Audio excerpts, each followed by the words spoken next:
Hello friends, Assalamu alaikum. I am Muhammad Ashraf and you're watching Ashraf Kakar channel. In this lecture, we will be talking about the next pronoun, which is considered as the third part of the previous lecture. In previous lecture, we talked about the first 5 pronouns, and in this lecture, we will be starting from the interrogative pronouns. What are the interrogative pronouns? Interrogative pronouns are used for asking questions. देखें, हम जब भी कोई सवाल पूछना चाहते हैं तो इसके लिए हमें कुछ प्रोनाउंस दरकार रहते हैं जिसके लिए फिर हम अपनी सवाल को सही तरह से पूछ सकते हैं. Like for example we have 5 common interrogative pronounce.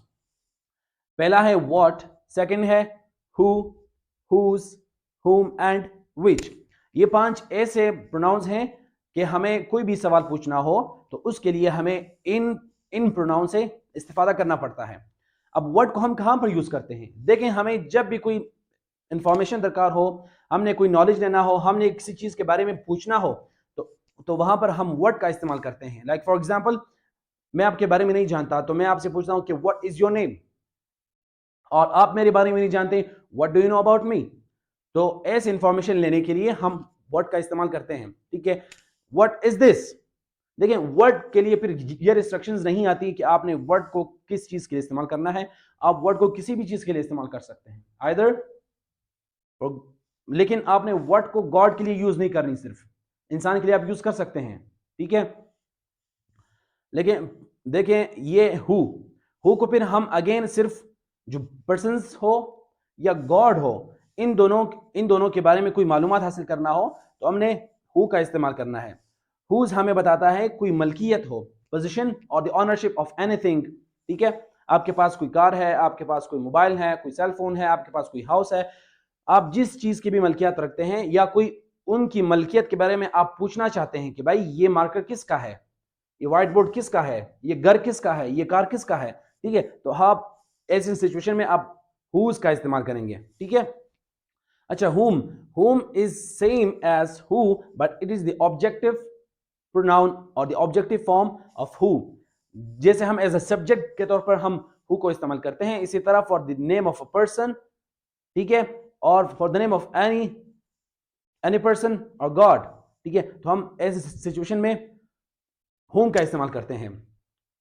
और हमारे पास जो फिफ्थ आता है वो है which हमें हमेशा इंफॉर्मेशन देता है आपके चॉइस के बारे में कि आपकी चॉइस क्या है. Which is your favourite colour, which is your favourite dish. ठीक है, तो ऐसी चॉइस के बारे में अगर आपने पूछना हो तो आपने विच का इस्तेमाल करना है. आपने ये नहीं पूछना कि what is your favourite colour.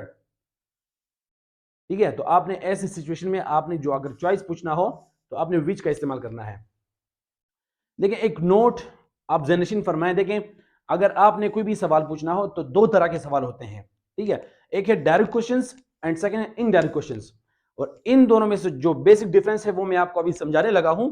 देखिए, डायरेक्ट क्वेश्चन में पहली बात ये है कि अगर आप इंटरोगेटिव प्रोनाउन को यूज करेंगे तो वो सेंटेंस के स्टार्टिंग में आएंगी. ठीक है, like for example, what is your name, what do you know.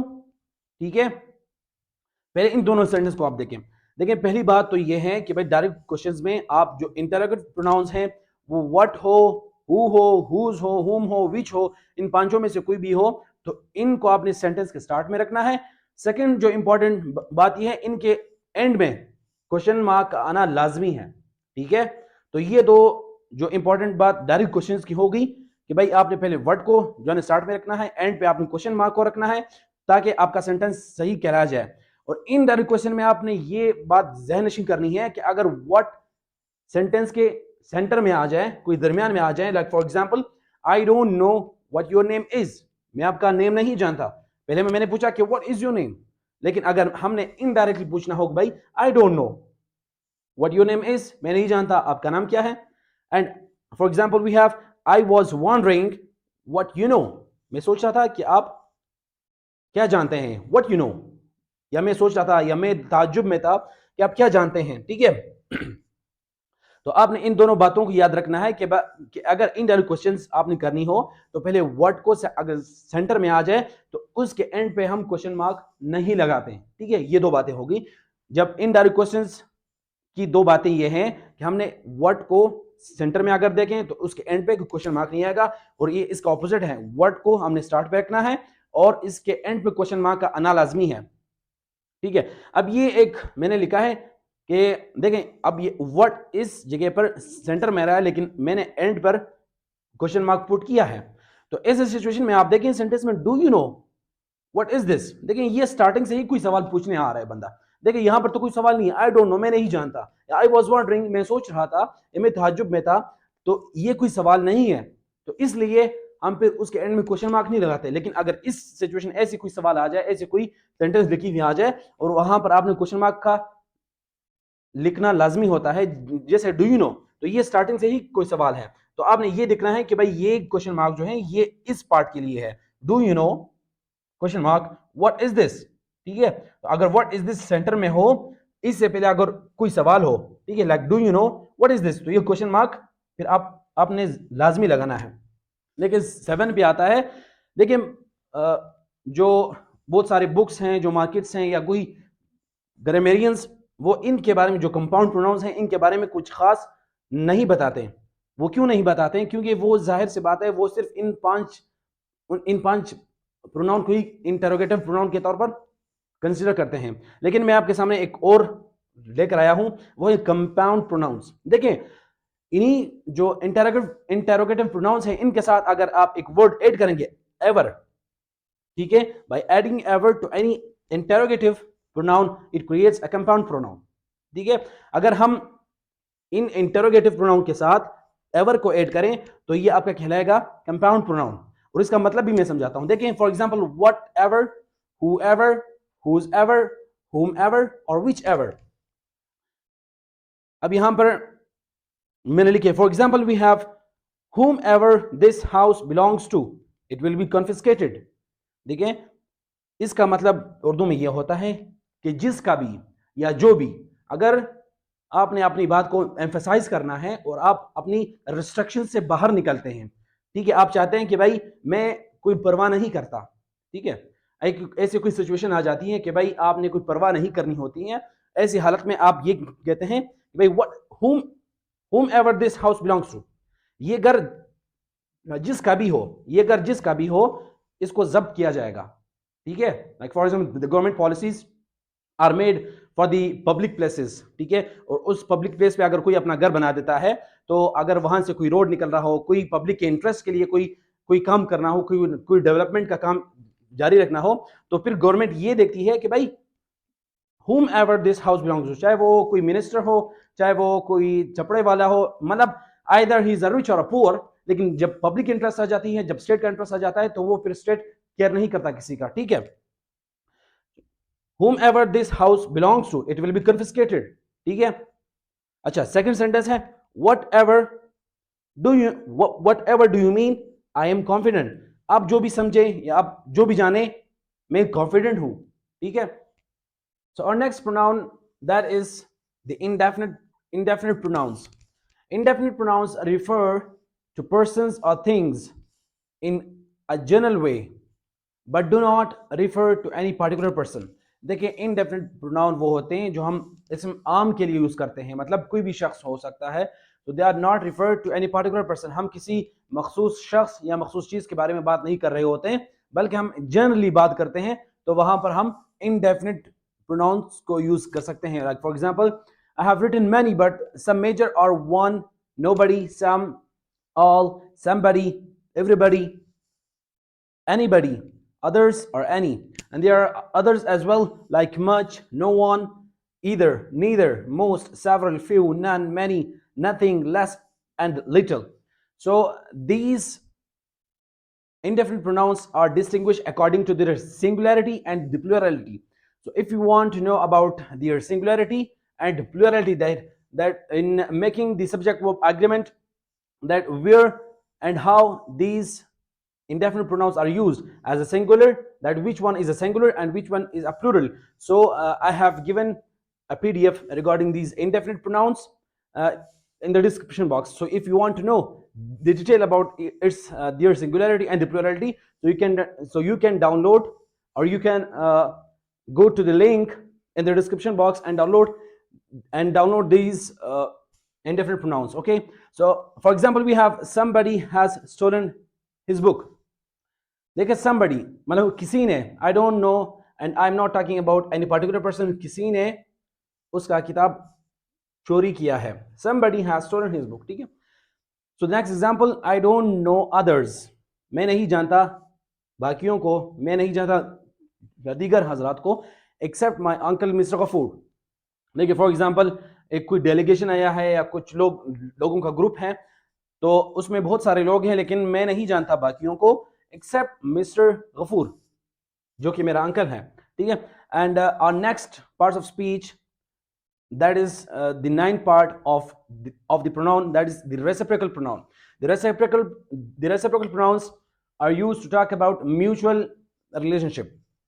हम जब भी किसी दो चीज़ों का या दो से ज़्यादा चीज़ों का, दो का या दो से ज़्यादा चीज़ों का आपस में रिलेशन कायम करना चाहते हैं, तो in that case we can use these reciprocal pronouns, and there are only two reciprocal pronouns exist in English language. One is each other and the other one is one another. For example, Adil and Bilal are brothers to each other. Adil और बिलाल आपस में भाई हैं, ठीक है।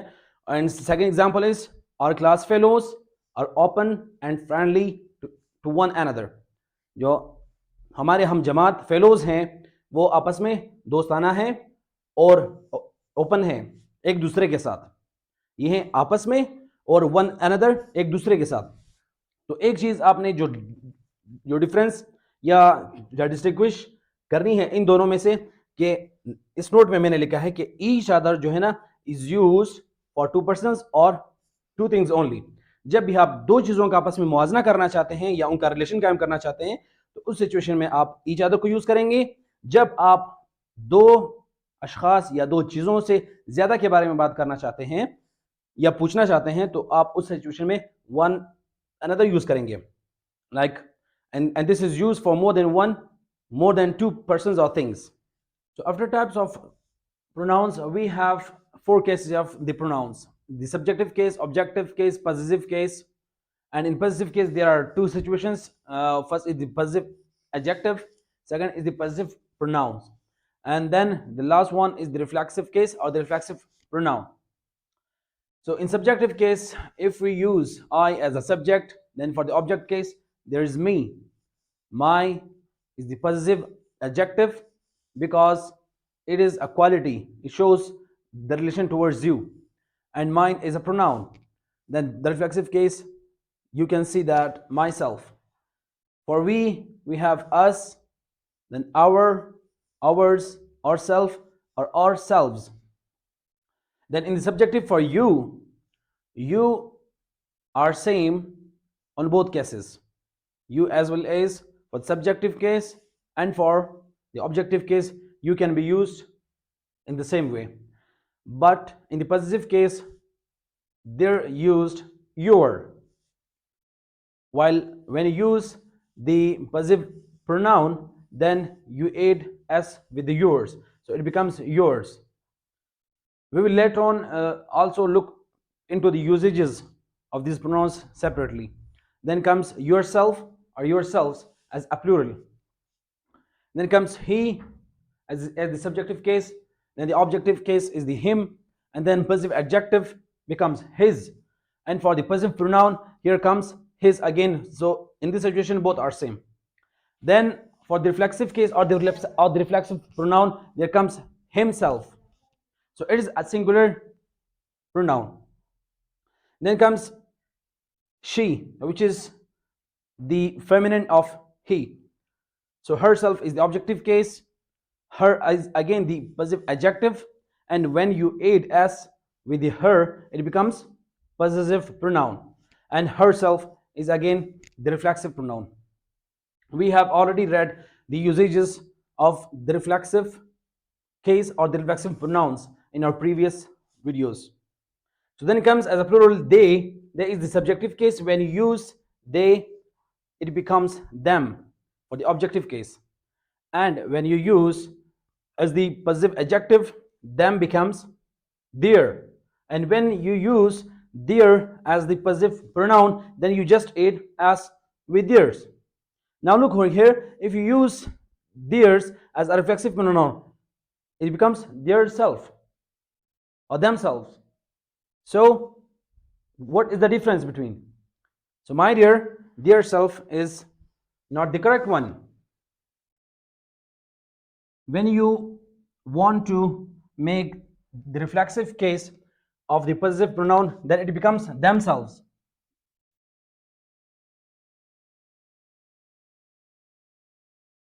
Themselves or themselves.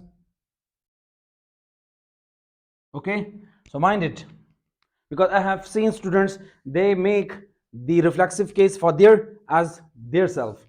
So their self is not a word in English, and then in the end it becomes it as subject as well as the objective case are same. When you want to make the possessive adjective, it becomes s, you just add with it, so it becomes its. And again, in the possessive pronoun, these both are same. So its is are used both in possessive adjective as well as in the possessive pronoun. While you want to make the reflexive case for it becomes itself. So what is the difference between the possessive adjective and possessive pronouns? So in order to understand the difference between these two categories of the possessive pronoun, you need to know these four differences. First of all, it says that nouns come after the possessive adjective. जब भी possessive adjective के बाद noun आ जाता है, ठीक है, noun comes after the possessive adjective. तो possessive adjective के बाद जब noun आ जाता है तो आप समझ जाएंगे कि भाई ये given जो pronoun है वो क्या है, possessive adjective है. और सेकंड, हमेशा उर्दू के सेंटेंस में possessive adjective ये मीनिंग देते हैं, फॉर एग्जांपल अपना, अपने या अपनी, ठीक है.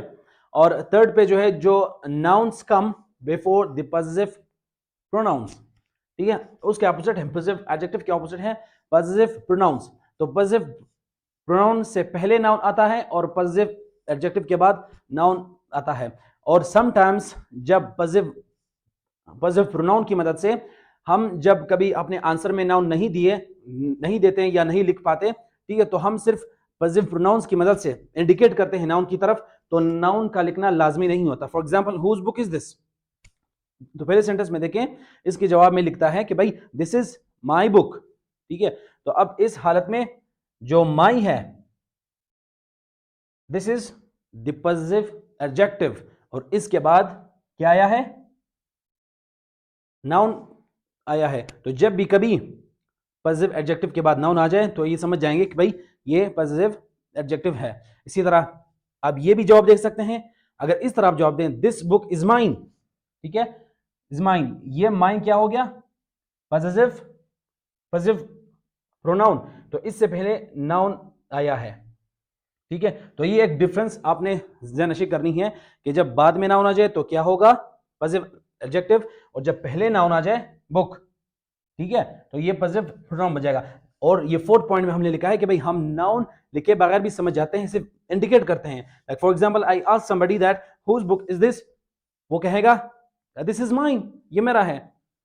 In the same way you can answer to this question that this is your book, ठीक है. अब योर क्या है, पॉजिटिव एडजेक्टिव, और अगर आप इसको पॉजिटिव प्रोनाउन बनाना चाहते हैं तो आप इसका आंसर ऐसा लिखेंगे कि भाई दिस बुक इज योर्स, ये आपका पॉजिटिव प्रोनाउन है, और इससे पहले आपने नाउन लिखा है, इसके बाद आपने नाउन लिखा है, पॉजिटिव एडजेक्टिव के बाद नाउन आता है, और पॉजिटिव प्रोनाउन से पहले नाउन आता है, ठीक है. और सम टाइम आप जो है ना पॉजिटिव प्रोनाउन की मदद से भी इसका आंसर दे सकते हैं कि भाई दिस इज योर्स, ठीक है, एस के साथ होना चाहिए. And the next sentence, this is his car, it's again the positive adjective, क्योंकि ये हिज है, इसके बाद क्या आया है, नाउन आया है, और जब हम हिज से पहले नाउन यूज करते हैं तो ये क्या बन जाएगा, पॉजिटिव प्रोनाउन. अब एक और भी सिचुएशन है, हम अपने आंसर को, for example, I ask Asif and Basit, और somebody have asked that whose car is this, ठीक है. तो एक और सिचुएशन है कि हम एपोस्ट्रोफी की मदद से तीन तरह से जवाब दे सकते हैं. For example, this is Asif's car, Asif के नाम के बाद एपोस्ट्रोफी आता है, ये आसिफ की कार है, आसिफ की गाड़ी है. और या तो इस तरह जवाब दे सकते हैं, दिस कार इज आसिफ्स, जो कि एज पॉजिटिव प्रोनाउन की जगह यूज हुआ है। दिस कार इज आसिफ्स, और थर्ड आंसर ये हैगा कि भाई दिस इज आसिफ्स। ठीक है, तो ये 3 यूजेजेस हो गई एपोस्ट्रोफी का। Next sentence, whose house is this, and the answer will be this is Asif and Basit's house. जब दो नाम आ जाते हैं तो फिर पहले नाम के बाद एपोस्ट्रोफी नहीं आएगा, बल्कि सेकंड नाम के साथ एपोस्ट्रोफी लगेगा। अब यहां पर एक ही शख्स है, उसकी मलकियत एक ही बंदे के पास है। अगर इसकी मलकियत 2 बंदों के पास हो तो आपने पहले शख्स को छोड़कर जो सेकंड नंबर पे आता है सेंटेंस में सीक्वेंस वाइज, तो आपने सेकंड के साथ एपोस्ट्रोफी लगा के आपने लिखना है।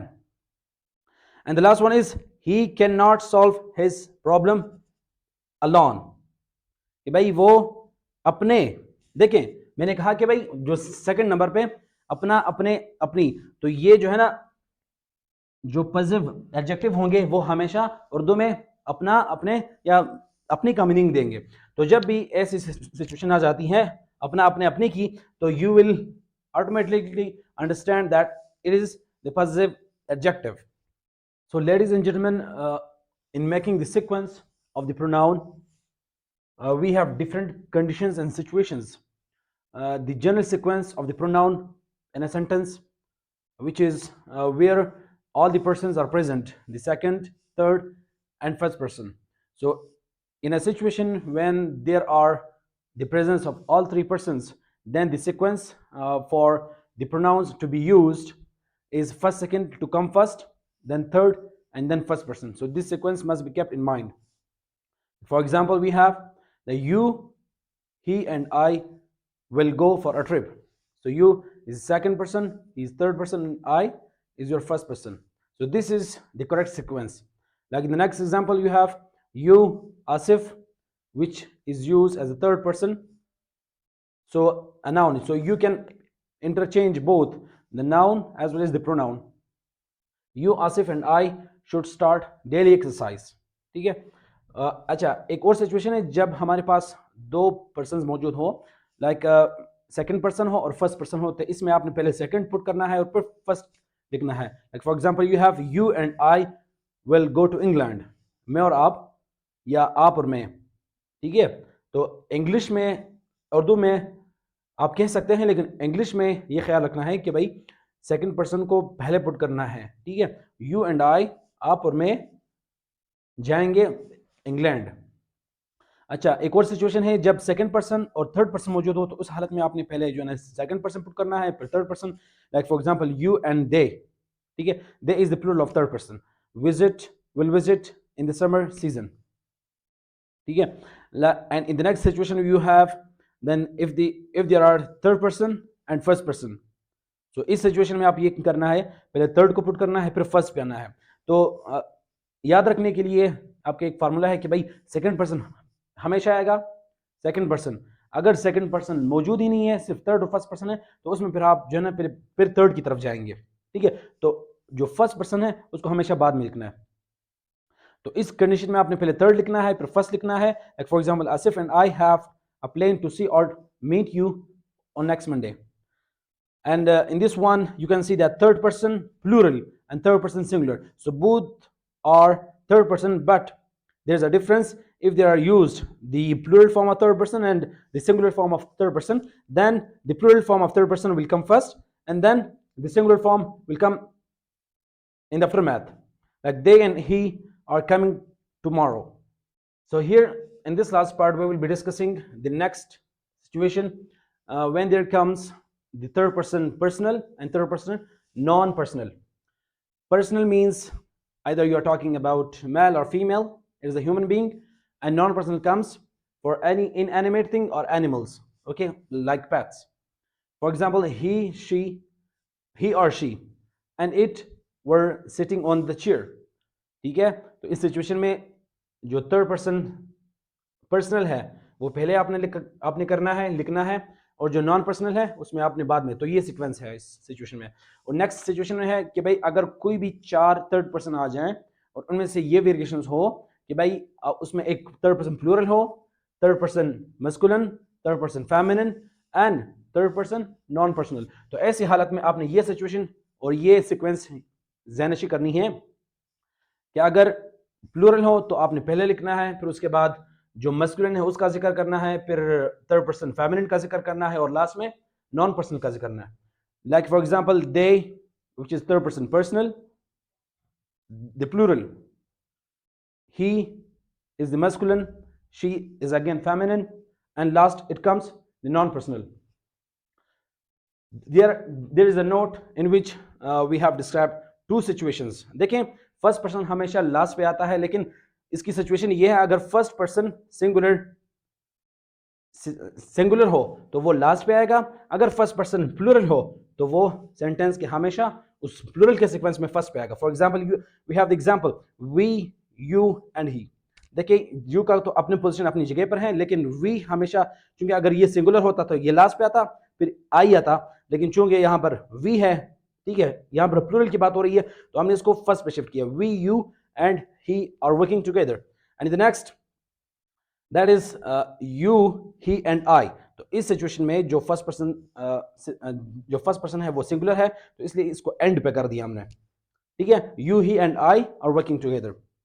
और एक और सिचुएशन है जब हम अपने या कुछ जानने वाले के बारे में बात करते हैं, तो इस सिचुएशन में ये सीक्वेंस होगी कि भाई माय फादर एंड आई. ठीक है, पहले आपने क्या करना है, पॉजिटिव एडजेक्टिव, फिर थर्ड पर्सन, फिर फर्स्ट पर्सन के बारे में बात करनी है. इसी तरह अगर आपने सेकंड पर्सन के बारे में बात कर रहे हैं, like for example you and your father, they and their staff, he and his father, she and her father. So this was all about the plural. So this was the third and last part regarding the pronoun. So thank you so much for watching. See you in the next lectures with a new topic.